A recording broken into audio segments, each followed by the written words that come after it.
I'll continue to let folks in as they come, but let me welcome everyone to this evening's program. I'm delighted to introduce Jens Kruse to you, although many of you are already well acquainted with Jens.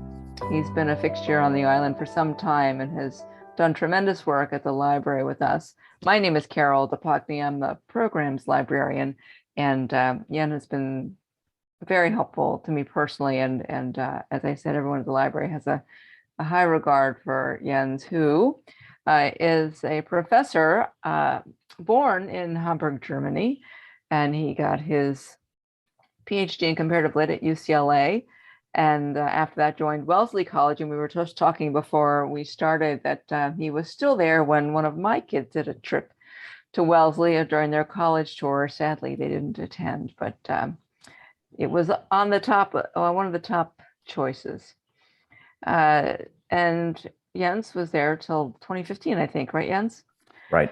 And you taught German literature and literature at all levels of the curriculum, and you served in leadership roles at Wellesley and have several books on Goethe and Kafka that all of you should go look up. Yeah, actually, I taught German language and literature.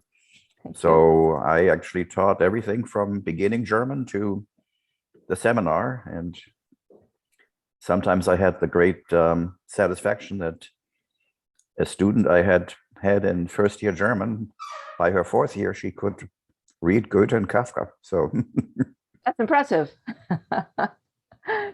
And today, Jens is going to speak to us about his latest book, Observations from Orcas Island, and it's available, I believe, in Darvill's now. Is that right? Yes, they have autographed copies at Darvill's. That's wonderful. So I am going to just give you a few housekeeping tidbits. Stay muted until you want to say something. Jens will go through a series of readings, and at the conclusion of each one, we'll pause for comments, questions, and then move on to the next. We'll be finishing up sometime around 7. For those of you who keep tuned to library programs, we have another program next Wednesday. It's a hybrid program. Richard Rhodes will be actually at the library, and we'll be streaming via Zoom like we are tonight. He's a sculptor, large scale stone sculptures. He's from Seattle and has a place on Decatur, and I'm delighted he'll be joining us. And you can stay tuned to the library website for even more events coming up. So without further ado, let me hand over to Jens. Thank you very much, Carol. And so I'll start by reading a little bit from the preface to this anthology, and because it pretty much explains how the texts that are in it, collected in it, came about. Can you all hear me? So I say the writings collected here are the results of a confluence, both unexpected and serendipitous, and eventually calamitous, of circumstances and events. In early 2015, I retired from a long teaching career at Wellesley College and moved full-time to Orcas Island in the Sailor Sea of Washington State. Orcas, for reasons that are somewhat elusive, but almost certainly include its natural beauty, an eclectic community of interesting people, and an openness for artistic and intellectual exploration, has a way of encouraging creative activities.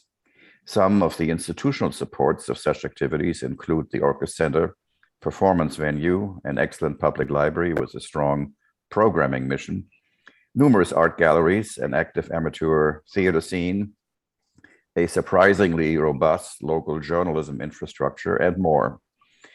But beyond these collective cultural and institutional support structures, there are individuals who contribute to the midwifing of creativity.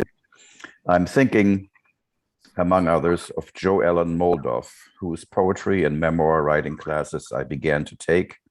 Her inspiration and encouragement are largely responsible for my beginning to write in these forms. Putting this anthology together is partly a tribute to her. But for better or worse, there's also a singular event that contributed to the writings collected in these pages.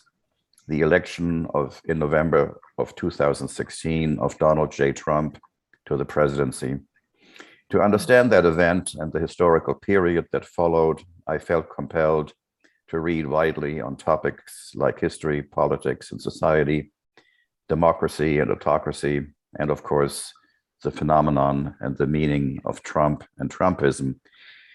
To share what I read and what I learned with members of my community, I began to publish occasional book reviews in Orcas Issues, later renamed the Orcasonian. I also wrote essays for Politico and for Orcas Currents, a local web publication. I include these here. Once the COVID-19 pandemic started in early 2020, I started teaching a Zoom class on pandemics and literature, and then started writing book reviews of the books we read there, along with others on the topic, both fiction and nonfiction. These two are included here. So that's a little bit like the genesis of the writings that are collected in this anthology. And I don't know if you have any questions about that, but otherwise I'll start doing some sample readings. And should you have any questions, you can write them down in the chat window, or you can use the little reactions icon in the lower part of your screen. It's like a little face with a plus sign to raise your hand, or you can just raise your hand like this. Okay, so in one of the first poetry writing classes I took with Jo Ellen at the library, in the days when we could still gather in person around a table, I wrote a poem for that. And I should say that in my professional life, you know, as a professor of German language and literature and with a degree in comparative literature, I taught classes on poetry several times, mostly German poetry. But it basically never occurred to me to write poetry. It was sort of out, you know, I wrote scholarly articles and the occasional book, but it never occurred to me that I understood myself as someone who could teach about poetry and know something about it. I didn't see myself as someone who could do it, write it. And so one of the pleasant surprises of my retirement here was that, lo and behold, I started doing that. And so here's one of my first efforts. It's called Interspecies Communication. Last night, as I was sitting on my deck, a hummingbird flew over to me from its feeder and hovered 4 inches from my face. For many long seconds, the thumb-sized, bronze, green, gray Calypte Anna looked me in the eye. Its fierce stare spoke plainly. "You lazy clod, you haven't refilled my feeder with fresh nectar in 2 weeks. It's fermented, and I only still drink it because it gives me a nice buzz." I raised my wine glass and said, "I'm sorry, and you are welcome." Anna displayed her tail feathers, called chick, chick, chick, and buzzed off.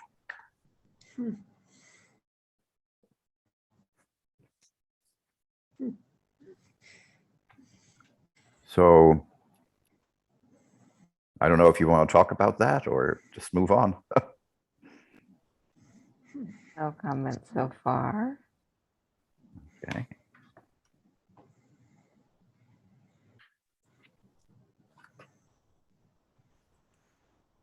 Jens, the group you referred to, Joellen Moldov's group, meets Tuesdays still, is that right?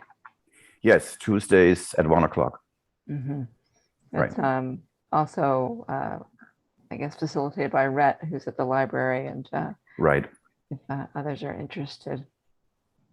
Right. So here is a poem in a very different register. And to some extent, it's a poem that's memoir at the same time in poetry form.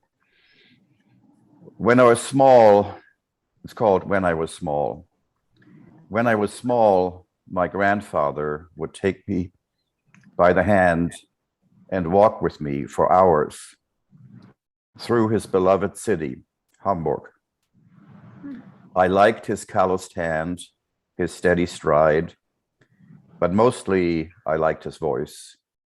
As he walked, he would tell me stories of marching into Russia, of plundering villages, of being a prisoner of war, of being made to work near the polar circle, building the Murmansk Railroad, of how he was put into cattle cars that rolled for days and days, became encased in ice that shattered and melted as they rolled into the Crimea,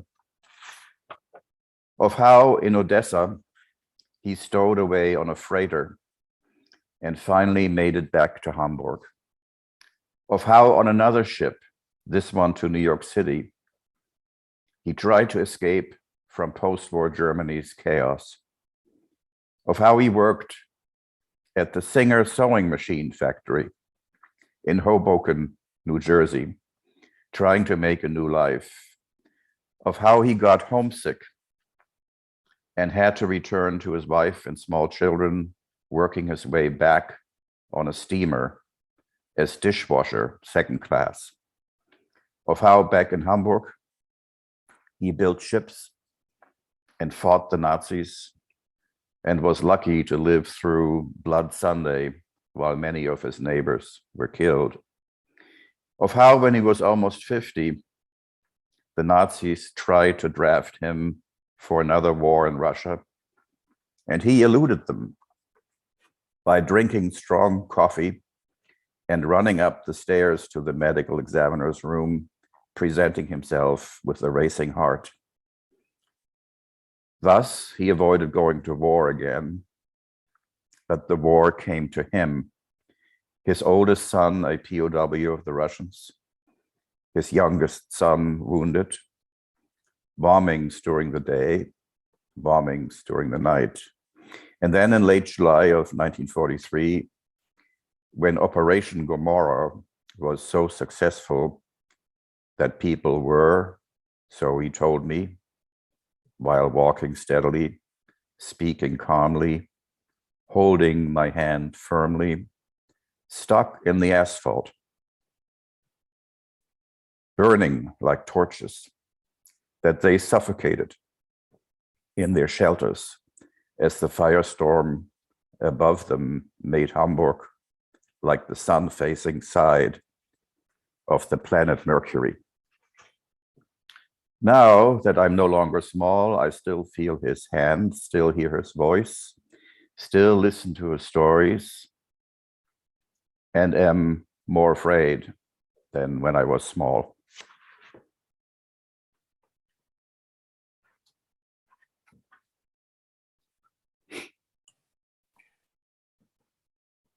Jens, I'd like to make a comment. Of course, I've had the benefit of hearing your poems over the past year or more, and I think these first two show the spectrum that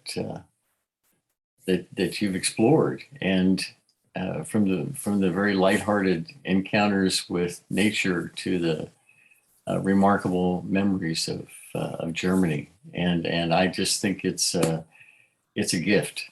Thank you. Thank you, and from the voice, I'm pretty sure this is Ed Wilson. Oh, yes, it is. Yeah, okay. Thank you, Ed, for those comments, yes.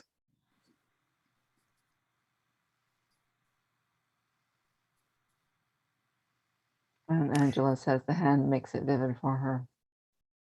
I'm sorry.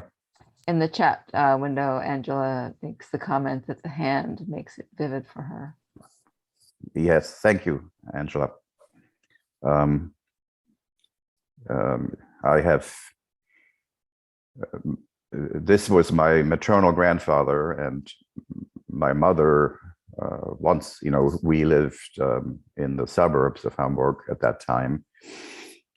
And my mother would take me once a week as a small child to her parents' apartment closer to the center of the city. And that's when I was like 4 and 5 years old, when he would take me by the hand, and I pretty much described how that went. Jens, could I ask a question? This is David Turnoy. I wanted to know about your grandfather. He was in World War I. That was the time in the military. And then he was taken POW by the Russians during the war. Yes. And so the Russians ended up pulling out of the war in 1917. Right. But the Bolsheviks were then the ones that kept him as a prisoner and used him to construct the railway? David, that's a very good question. And I don't actually know exactly what his period of being a POW was, when he was caught and when he was released. He never went into that, and I will admit that when I got to be a little older and would still hear these stories, much to my shame, I got impatient. I was no longer, I had heard them, many times. And right. So therefore I was no longer really, but so the only honest answer is I don't really know exactly how long. I do know that his older son that I mentioned in the poem was during World War II, became a POW of the Russians in 1942, I think. And he, later on in the book, I have a little bit of a vignette about him. And so he became a POW of the Russians in 42. And he, as so many of the people of his generation, they, including my father, almost never talked about the war, but he occasionally talked about being a POW, and told me that at some point a Russian soldier said to a group of German POWs, "Who wants to work?" And he stepped forward thinking that, hey, if I work, maybe they'll feed me better. And that was true. What he had not bargained on was that his work for several years consisted out of, according to him, of digging corpses, Russian and German, out of the rubble of Stalingrad. Oh, gosh. And he did not return to Germany until 1955. He was in Russia all that time? Yes, the Russians the Soviets held on to a number of German POWs, basically kind of as hostages, because they feared German revanchism. Mm. And so in 1955, the then Chancellor Konrad Adenauer negotiated a deal where West Germany recognized Soviet Russia in exchange for these last POWs. Wow, never heard that before. That's very interesting. Thanks for sharing that. Sure. Thanks for asking, David. Hmm? So Jens, this is Poke. As you know, my dad was one of the American airmen, navigator bombardier, who was participated in turning Hamburg into a firestorm. Right, you mentioned that, yeah. And I don't know if in that email exchange when we talked about that, whether I mentioned to you what would be part of the next text I'll read. Don't remember, I'll see when you read the text. Okay, yeah. So I'll do that, take that as my cue. The next memoir text is called Cata, that's the name of my mother. Scenes from life. She and a friend have found a piece of plywood. They lay it down in the small square in front of the brick elementary school where they are in 4th grade in the early summer of 1932. They pretend they are ballet dancers. Passers-by smile as they look at the two girls in frumpy dresses and clunky shoes, attempting to dance a pas de deux to imaginary music. A few weeks later, on July 17, 1932, her mother holds Cata to the floor of their apartment while bullets ricochet off the walls of their building. Cata knows that her father is out there, one of the many Union members fighting a street battle with Nazi stormtroopers. Fortunately, he is not among the 18 dead of the Altona Blood Sunday, but this would not be the last blood shed in the coming years. Roughly 2 years later, at 4 in the morning, she awakes to pounding on the door of her parents' apartment. When they open the door, the Gestapo rushes in, grabs her father, and drags him out of the apartment. When Cata cries, one of the Gestapo men slaps her across the face and says, "A German girl does not cry." Many years later, in the summer of 43, late at night, the air raid sirens are howling. Cata tries to make her mother, who walks with a cane, quicken her pace. On the few hundred yards to the bunker, she scans the skies nervously and cries out, "The Tommies are dropping Christmas trees," referring to the light clusters the lead bombers dropped to mark the area to be destroyed. Her neighbors hustling with her and her mother to the bunker are angry with her because it turns out to be just the full moon. On another summer day in 1948, she is standing in front of the town hall in Altona with my father. They have just been married. Her white shoes are borrowed from a friend. Her summery dress was tailored by her aunt. The gold rings on her and my father's fingers were procured on the black market for 5 pounds of flour.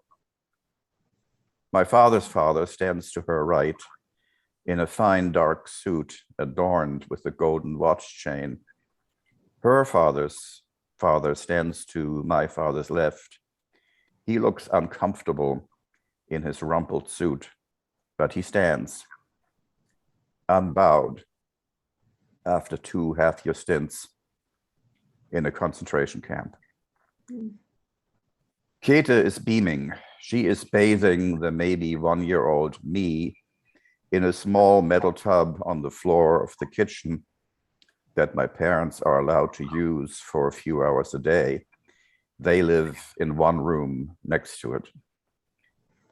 Many years later, in our apartment in Santa Monica, she smiles in the same way as she looks at her husband holding our 1-year-old first son in his lap.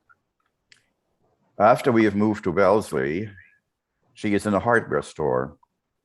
One of the employees about her age, hearing that she is German, asks her where she is from. She says, "Hamburg." His facial expression changes, and he says, "I am so sorry. I bombed Hamburg many times." She says, "I do not hold it against you. It was wartime. I'm glad you survived." They shake hands. That afternoon in our house, while knitting a sweater for our younger son, she talks about those bombing nights in the summer of 43, when British and American bombers in the well-named Operation Gomorrah incinerated much of the city and nearly 40,000 people died in 3 days. After she is too frail to visit us, we visit her in her tiny apartment in the suburbs of Hamburg, where she still knits sweaters from Lopi wool with beautiful Icelandic patterns and motifs. She shows me boxes of documents and photos she wants me to have after she has died. She is in the nursing home, walks with a walker. She sits by the door and stares into space. I think she is seeing scenes from her life, good and bad, dark and light. Sometimes an expression of panic comes across her face. And I wonder if she's back in those summer nights of 1943 when her city burned. Then she smiles. And I wonder if she's dancing the pas de deux with a friend on a piece of plywood.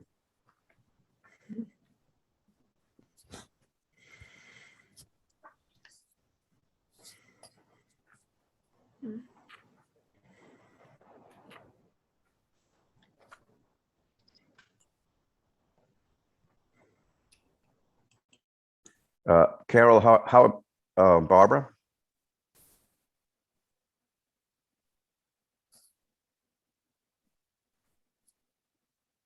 Do we have any questions? I think someone has gone off mute. Oh, I was just going to say, can you hear me, Carol Yes. and Jens? It's Teresa. I was just going to say, I think Jens has just an absolute gift for poetry. So I think both he and Joe Ellen that we're able to share in this. Well, thank you for that, and I hope it's true. What I will say is that Joe Ellen helped me discover that if I have a gift, that I had it. Had never occurred to me before. I'll be thinking of your mother when I pick up my knitting needles later. That's just beautiful. Yeah, she. So, Carol, how are you doing? Good. I don't see any comments or questions in the, well, one comment, full life, full circle, and you read it very well from Angela. On time, we're just at the bottom of the hour, so I think we have plenty of time. Okay, so I'll. Peggy is holding her hand up. Yes, Thank you. I missed that. Go ahead, it's Peggy. okay. I just want to refer to the previous poem and his description of avoiding the draft, so to speak. And I have a similar story from 1967, I think it was, at Indiana University, where Jens spent some time as well, that a friend of ours had been called for his appointment, and he managed to smoke, I don't know how many packs of cigarettes, going from Bloomington to Indianapolis, so that he could present with blood pressure that I thought would have killed him. But he evaded the war that way. I'm happy to say he's still working, or retired perhaps, from the University of Washington. Well, I'll Even say. worse, this is Polk again. I had a friend who, during the Vietnam War, tried a similar trick, and it didn't work for him. So he, in fact, ended up being drafted. And at some point, he was in Guam for some sort of medical treatment, and the orderly took his blood pressure and said, "How did they ever let you in with that low blood pressure?" Huh. Yeah. Comments? Barbara? It's just fascinating, Jens, to hear your stories. I really appreciate the history that I never ever knew about how the German folks were affected by the war and in the Gestapo, and yeah, being in the POW camps. Just fascinating, fascinating stories. And thanks for the book, and thanks for sharing. Thank you, Barbara. And just to explain, the reason that the Gestapo arrested my mother's father was that he was a metal worker and part of a union that was close to the Communist Party. And the Nazis, of course, after they established the dictatorship, outlawed independent unions and replaced them with a sort of quasi, Nazi union. And my grandfather, even after his union had been outlawed, when they went underground, from the stories I was told, kept collecting dues, going door to door collecting dues from union members, and the Gestapo found out and threw him in a concentration camp for 6 months to show him the error of his ways, and then let him back out, and he started collecting dues again.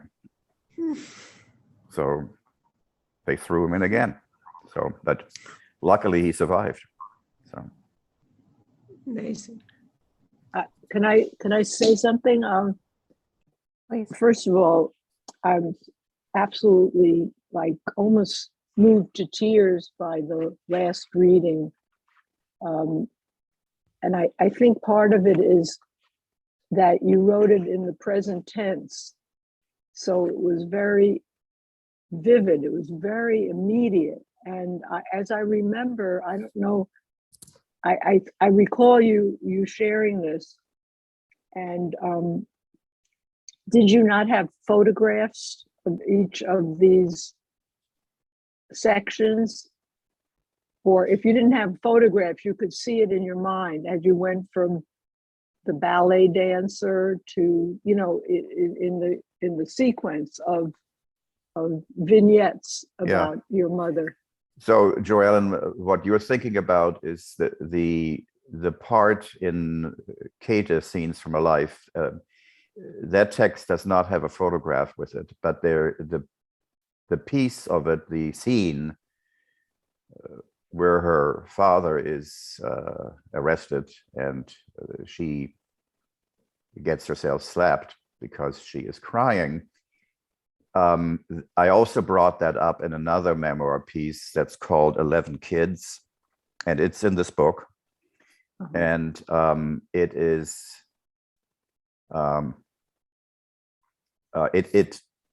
it has a picture with it. Well, maybe I didn't plan to read that, but maybe I should, given what you just said. Hang on, let me try to find it.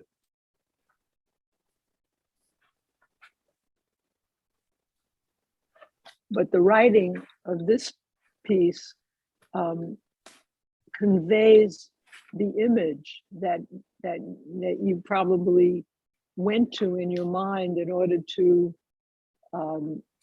recall in such beautiful detail these different stages. Getting her to the nursing home with her expressions on her face. It's very visual. Yes, and all of those scenes, are things that I remember very vividly, and yes, I guess I applied the little narrative trick of doing it in the present tense. Yeah. So so I don't know if I show this picture. Is it visible? Yes, it is. Yes, it is. If Okay, you hold it a little closer to the screen. There you go. Yeah. So there is a picture here of 11 random kids, right? That when I wrote earlier about the boxes of photos and things she gave me, that photo was in it. So I wrote this one thing about it that Joe Allen was just sort of implicitly referring to, and so here it is, 11 kids. Let's start with the overview. 11 kids are lined up for a group photo. They are in a small square. In the left corner, there is a dark brick wall. Across the street, there is a corner store. 2 adults in the background are watching the photo being taken. Further, the photo is in black and white or sepia. It seems to be a city scene. It certainly is not a leafy suburb. The kids' clothing suggests a certain socioeconomic context. These are not rich kids. But someone had a camera to take a picture, remarkable enough there and then for 2 adults to stop and watch. Is it a class picture? No. These kids are not uniform enough in age, and there would be more of them if it were a school class. So, a group of relatively poor kids in an urban environment somewhere in the 1920s or 30s. Okay, I'll admit, I know a little more about this photo and its inhabitants than what can be deduced by the forensic gaze. The second kid from the right in the back row, the one with a German script H written in ink above his head, is my Uncle Herbert. The blonde kid slightly to the right in front of him, the one with the light top and baggy shorts, that's his younger brother, Gerd. And the girl on the extreme right in the front row, who seems in between them in age, is their sister Cata, my mother. I don't know the other kids. The big girl to the right of Herbert has an E above her head. Maybe she is Else, a childhood friend my mother sometimes talked about. I do know a little more about the surroundings. The brick building to the left is the school that Herbert, Cata, and Gerd went to each for 8 years. The store on the corner was a grocery store that Cata worked in part-time for a while after the war. Her access to ration books made it so that she had 5 pounds of flour to trade on the black market for her wedding rings. The photographer is standing with his back to the side of a 4-story tenement building where Herbert, Gerd, and Cata lived with their parents, Johnny and Else at the time. I lived in my grandparents' 1-bedroom apartment in which they raised 3 kids for a couple of years after they had died as a student by myself. Even then, in the early 1970s, the only water source in the apartment was the spigot over the sink in the kitchen.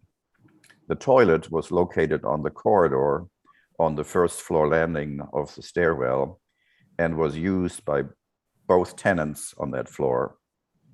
If you wanted a shower, you walked to the public bath nearby and paid 1 mark for a 5-minute shower. Cata must be about 10 in this photo, which would make Herbert about 12 and Gerd about 8. If Cata is about 10 here, the year is roughly 1932. Hitler will come to power in about a year. He will start World War II in about 7 years. This means that Herbert was in the army as the war started. In 1939. He rarely talked about the war, but he probably invaded Poland, maybe France, then the Soviet Union, where he was taken prisoner of war. That experience he did talk about, how a Russian soldier asked a group of German POWs who wanted to work, how Herbert was among those who stepped forward. He figured if he worked, he might be fed better. He was partially right. What he had not figured was that the work consisted for several years of digging corpses, Russian and German, out of the rubble of the Battle of Stalingrad. He was one of the last German POWs to return to Germany from the Soviet Union in 1955. And Gerd, since he was younger, he did not enter the war until late when the fighting was on German soil. So when he was wounded in East Prussia, He was sent to a military hospital safely behind the front. By the time he could be released, the war was over. Sometimes at birthday parties, when he'd had a little too much to drink, he would gleefully pull up his trousers on his left leg to expose the calf where a piece of shrapnel had torn away about a third of the muscle. He would then declare that this wound had saved his life. Most of his regiment was annihilated by Soviet artillery and rocket fire the next day. The other 6 boys in the picture, what happened to them? I do not know. The chances that all of them returned alive and unscathed are slim. And Cata, my mother, whose face bursts with so much fun, silliness, and mischief, what about her? Even before the war started, her life changed. Her father, a metal worker, was member of the Communist Party. About 2 years from the taking of this photo in 1934, she heard pounding on the door at 4 a.m. and watched the Gestapo drag her father out of the apartment and to a concentration camp. When she cried, one of the Gestapo men slapped her across the face and declared, "A German girl does not cry." Her father survived, her mother survived, her brother survived, she survived. But that little 10-year-old girl in the photo died that day in 1934 when she was 12 and became an adult.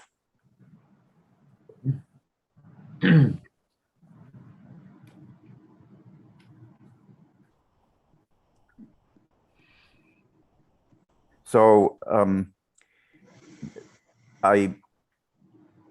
it seems a little strange to me to read book reviews to you, but in all honesty, a large part of this book is book reviews I have written for the Orcasonian and before that Orcas Issues. But on the other hand, with referring back to my preface about the events that kind of drove a lot of this writing, after the election of 2016, I did the kind of reading I did, and it was triggered partly by the election of Donald Trump.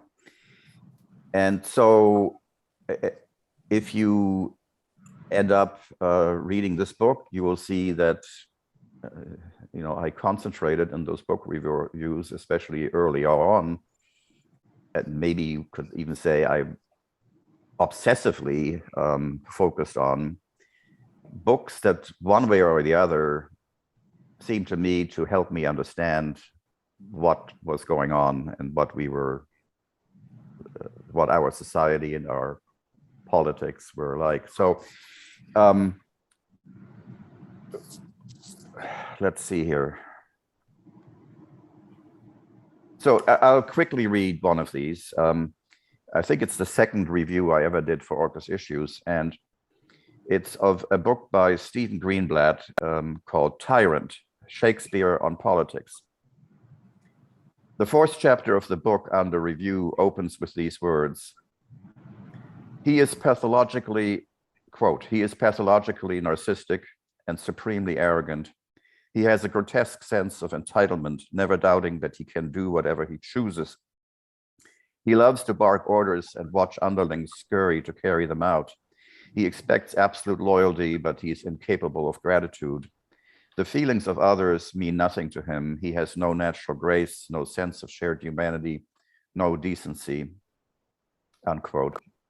Many readers in the summer of 2018 in these United States, when reading this passage from Tyrant, Shakespeare on Politics, will naturally immediately think of, yes, Richard III. Stephen Greenblatt, literary historian, Shakespearean, author of, among many other books, Will in the World and the Pulitzer Prize winning The Swerve, has written with his Tyrant, Shakespeare on Politics, 2 books at once. One, an important book about, as the title states, Shakespeare on Politics, but also, without ever mentioning his name, about Trump And maybe I'll stop there. That gives you a sense of, you know, what that review is about.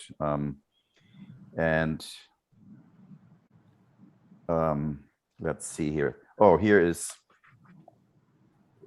another poem I might do. And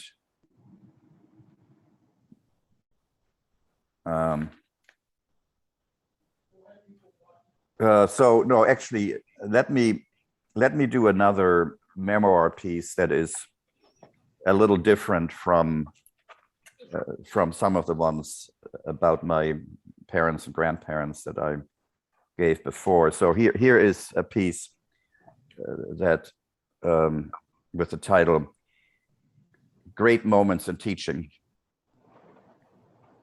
One morning in the late 70s, as a teaching assistant for what was essentially a great books course, in a dank basement classroom in Bunch Hall at UCLA, I opened the discussion of Franz Kafka's story, The Metamorphosis, by reading its first sentence. One morning, upon awakening from agitated dreams, Gregor Samsa found himself in his bed, transformed into a monstrous vermin. Before I had even finished the sentence, I saw that my students' eyes seemed to fixate on something behind me and that their faces took on an expression that was a curious mix of horror and amusement. I turned around to see that they were staring at and saw a very large, at what they were staring at, and saw a very large cockroach make its way slowly up the wall and toward the blackboard. I made a lame joke about how they should say hello to Gregor and tried to get back to the discussion of the story, but my students were clearly distracted by the progress of the cockroach and wanted to talk with me about where I had found such a large specimen of the species. I assured them that I had nothing to do with the insect's appearance, but they clearly did not believe me. After the end of the quarter, when I read their student evaluation questionnaires, I was struck by how many of them considered this moment the high point of the class.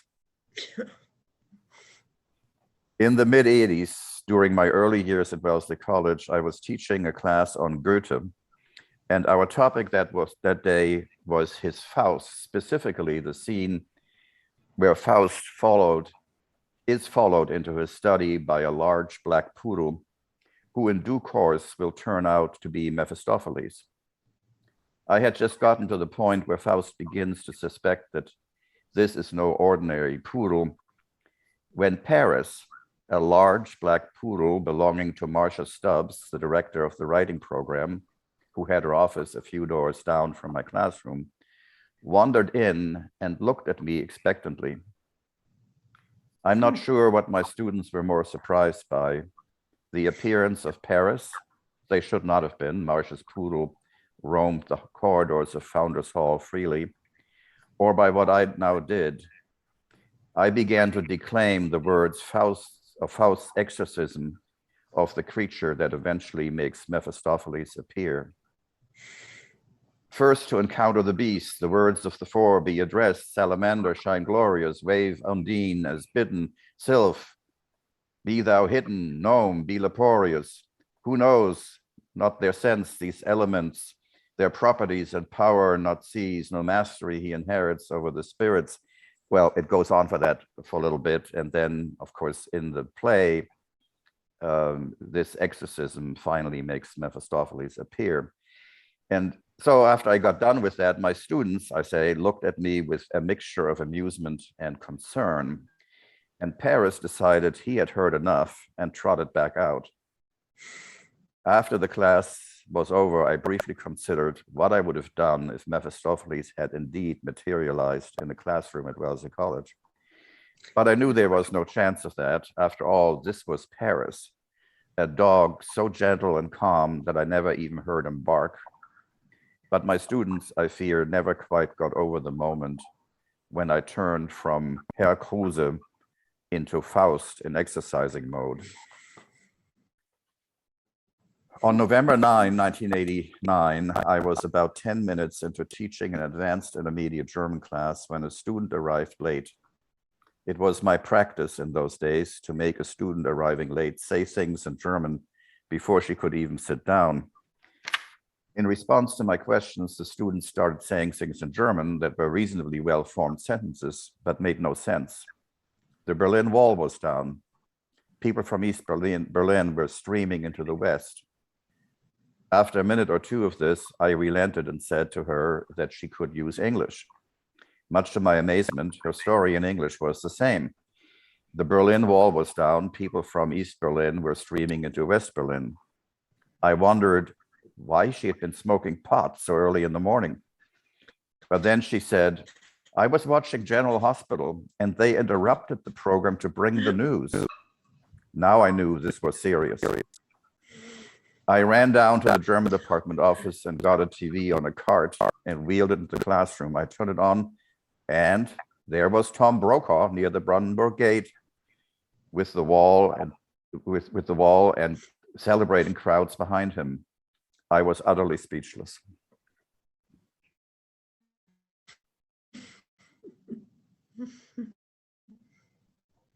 Hi, Susan, do you want to unmute and say something?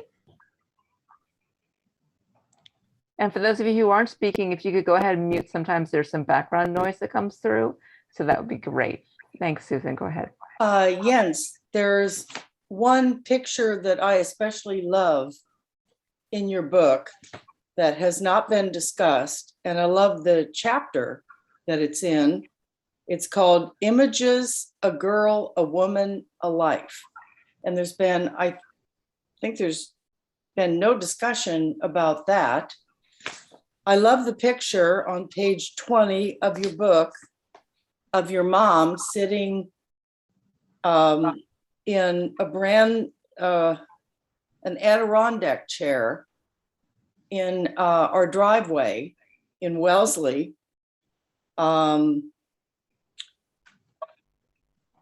With a bottle of beer in her hand, and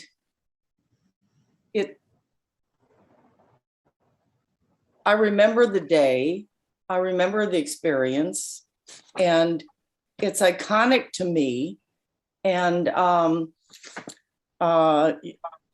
don't think there's been anything discussed out of that chapter, A Girl, a Woman, a Life, but your mom had such a life, and I think much of that has been described by you in how you wrote that chapter about your mother. And I wondered if you cared to comment on that in this. And full disclosure, I'm Jens's wife. Cata is my mother-in-law.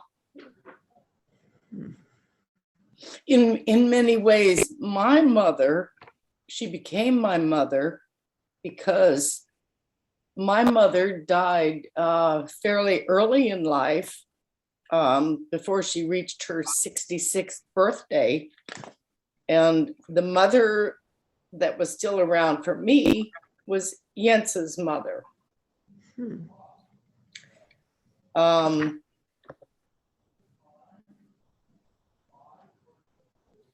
And what a wise woman who had lived through all these things, all these experiences. I wish I had discussed more of these things with my mother before I lost her, my biological mother. But Cata was a presence in my life into her 80s. And that picture for me is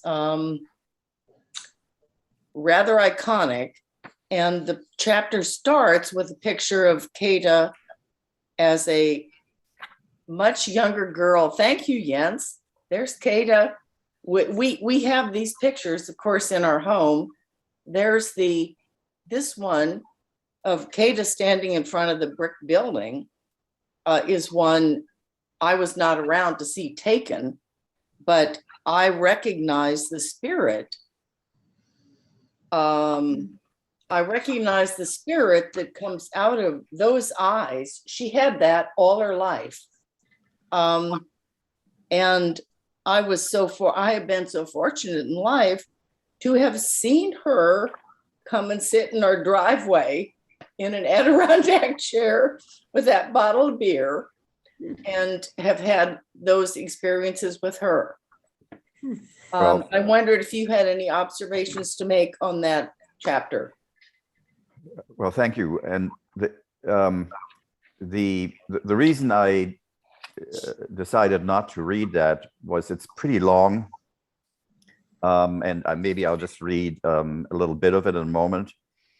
But it's a text that when she was nearing her 80th birthday, and my younger brother and I decided that we would celebrate her 80th birthday in Wellesley, and my brother traveled to join us there. And we decided to, or I decided, because I knew the person who was running our rare book library at Wellesley, who among other things was teaching a course in how to make handmade books. So I worked with her to make a birthday book for my mother, to which all of her children and grandchildren contributed writings. And so the thing I contributed was this images, a girl, a woman, a life, in which I try to compare the two photographs and the life that the 70 years between the girl picture at about age 10 and the picture of the 80-year-old woman in the Adirondack chair. You know, what did her eyes see during those 70 years? Yes. And so I don't know, I'll maybe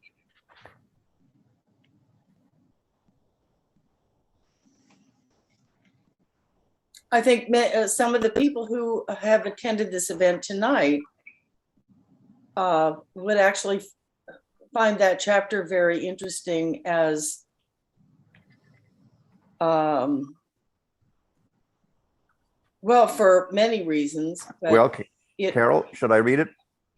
Yeah, we're coming up on the top of the hour, so I would say everyone seems really engaged. I think it'd be dandy to read it, and if folks want to drop off, then they can. But if they'd like to stay on and listen, Sure. then by all means. Does anyone have any other strong opinions they'd like to share? All right. Well, then I say carry Okay. on. Yeah. And so anyway, images, a girl, a woman, a life. Girl in front of a brick wall, half a brick near the right foot. Not a leaf, not a stalk anywhere in sight. The shoes are dusty and far from new. Sweet socks, the right one higher up than the left. The knee in the shadow of the skirt's hem, is that dirt? The dress hangs as it hangs, the hem curves, the collar slants, the right hand protects the little purse. The bandaged finger does not hinder that. Girl in front of a brick wall, dark dress, bright socks, white collar, white finger, above the collar, the face. Beneath the bright black hair, the face, the mouth, that smile, those mischievous lips, dimple in the cheek, so much joy, so much life. Where does it come from, that joy, in this face, in this dusty place, in front of the brick wall? And between mouth and hair, the eyes, in the center of the face, in the middle of the image, the eyes, dark pupils beneath dark brows and dark sockets, bright, eyes full of light, full of fire, full of life, full of wit, whimsical, laughing. And yet there is a little bit of knowledge of the dark, the dust, the bricks, the wall, the brick wall behind the girl. Woman in the garden chair in the front of the garage door, blue skirt, blue house, no stalk in the image, black shoes, light stockings, knees covered by the skirt, blouse with ringlet pattern, white collar. This time the right hand is relaxed. The left protects a bottle of beer, Mexican. Woman in the garden chair, blue skirt, white house, and pink blouse, white collar. Above the collar, the face, Beneath the dark white hair, the face, the mouth, that smile, these friendly lips, framed by sharp creases. And between mouth and hair, the eyes, behind the eyeglasses, beneath dark brows, sparkling from deep sockets, the dark pupils, the bright eyes, eyes full of life, light full of life, radiating friendliness, wit, knowledge. Knowledge that begins in front of the brick wall in the dusty city. Here, gazing upon the garden, upon tree and leaf, these eyes see 70 years between brick wall and garage door. 70 years. What have they seen, these eyes, in 70 years? What light, what darkness? And then it goes on from there. So I'll stop there. I think it's a wonderful piece Thank you. from Yes, start to indeed. finish. You haven't finished it, but Yeah, and that is, I recommend it to anybody who's got your book. yeah, and that piece, I guess, is sort of an exception to what else is in this anthology, because it was written before I ever knew the first thing about Orcas Island. Mhm. Mhm. That's true. I'm sorry I exposed that. No, that's okay. That's okay. And Jens, you spoke a little bit about your motivation for writing, and how did you actually get connected with Jo Ellen? I saw one of her poetry writing classes advertised at the library, and I thought, well, maybe you should try that. And went to it and liked it. And then there was a memoir writing class, and I went to that. And then that pattern continued until it had to move on to Zoom, but it's still going. And with respect to memoir, did you find any memories or uncover any memories that you thought were sound, but as you did some research, realized they actually were manufactured to some degree? Well, that's an interesting question, and I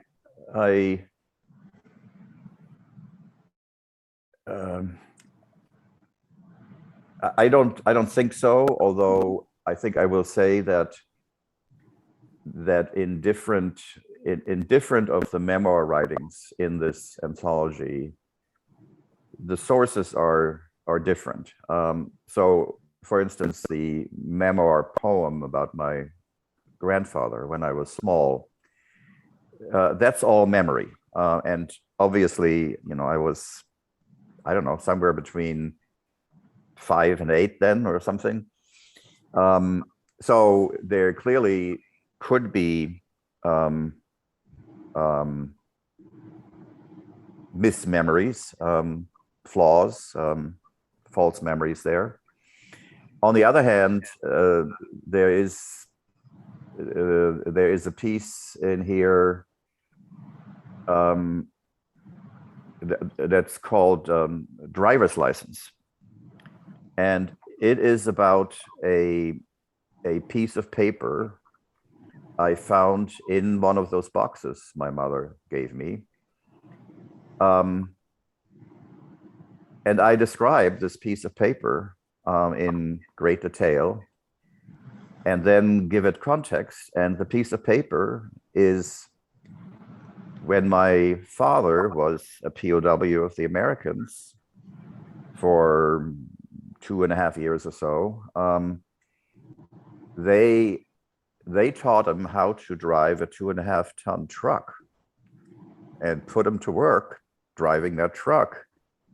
And they issued a American POW driver's license to him. So, I have that in my possession right now. Among other things, it's of course it's kind of a form kind of paper, and at some point after his name and all of that, there is a place where whoever the POW camp clerk was who produced that document had the choice to check or cross out what kinds of vehicles he was authorized to drive. And he was authorized to drive a 2.5-ton truck and a slightly smaller truck. and crossed out were all kinds of other vehicles, including tank. And I thought that was pretty almost comical because, you know, obviously they probably wouldn't allow a German POW to drive a tank, you know. So, but my father was who for reasons of family history, and I mentioned it, the fate of my uncle on my mother's side in Soviet POW camps. He always felt quite fortunate that he had been caught by the Americans. He was well fed and mostly well treated. And actually and I tell that story, I think, in that piece, when Susan and I got married in Louisville, Kentucky, in 1974, my parents came for that occasion. It was their first trip to the United States. And my father had packed his American POW driver's license. And he had this crazy plan that he was going to convince my about-to-be father-in-law to let him drive his Cadillac. And then do something stupid, get arrested by a policeman, and then show him the POW driver's license and to see what would happen. And luckily, he never got past first base because my father-in-law was not about to let this crazy German drive his Cadillac. You know? So never happened, but probably a good thing. I did want to share with you a comment Alexandra made. She said she doesn't have a microphone on her computer, but wants to say how much she loves your work and what you're presenting here. Very powerful and moving. Thank you so much, Alexandra. Are there any other comments or questions from anyone out there?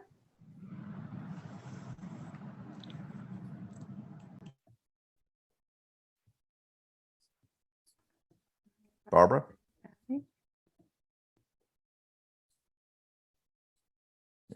Barbara, we can't hear you. Still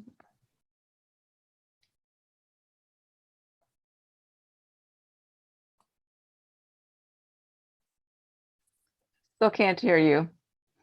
Okay. Just click the little microphone button if you want. There we go. Thank you, Jens. Very fascinating. I'll be heading to Darvill's tomorrow looking for the book. Thank you. Stories. Thank you. Thanks for sharing. Yeah. And oh, I should mention too, and I mentioned early on that, you know, poetry, memoir, book reviews. And then there are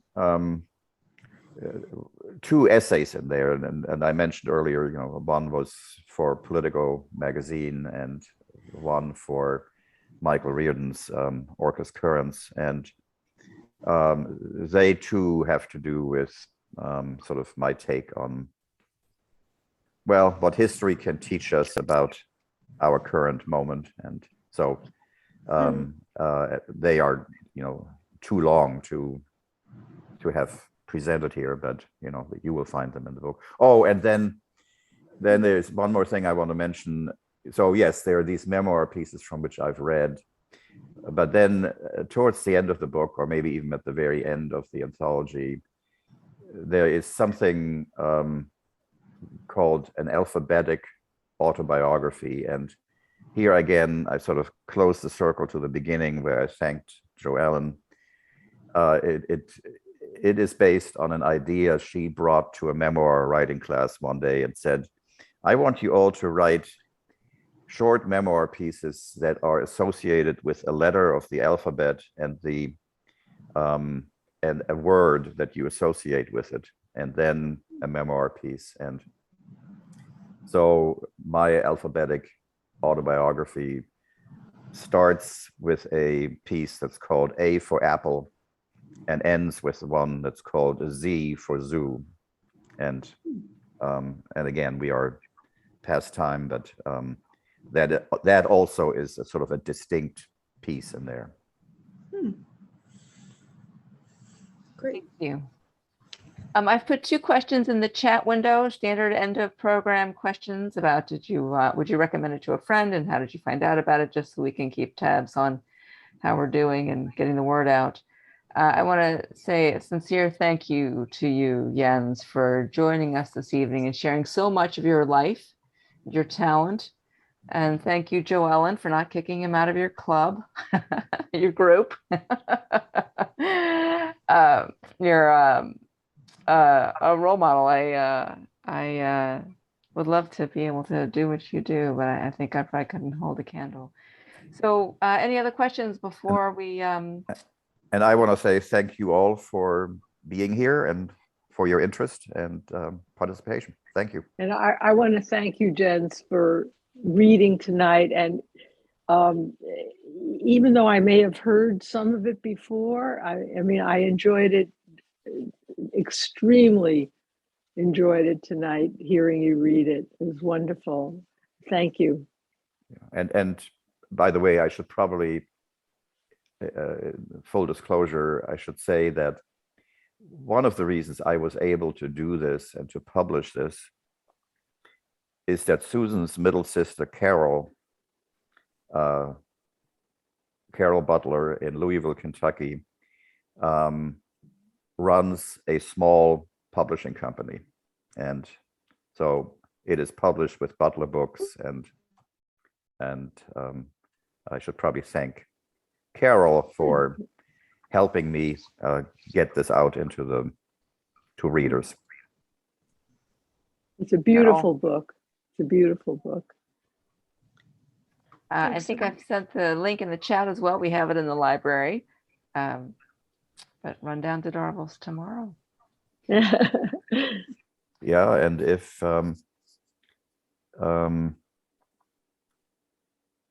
yeah, or if they run out, I will give them more. And or those of you who are close to my neighborhood, come by my front door and I'll sell it out of my front door. Awesome. And if you wanted to have a Great. signing event at the library, I'm sure we'd be able to manage it. Right. All right. Well, thank you everyone for joining us Yeah, again. Thank you, all. Carol. Thank You Carol. bet. Thank you. Okay. Good Thank night, you, guys. everyone. Good night. Bye.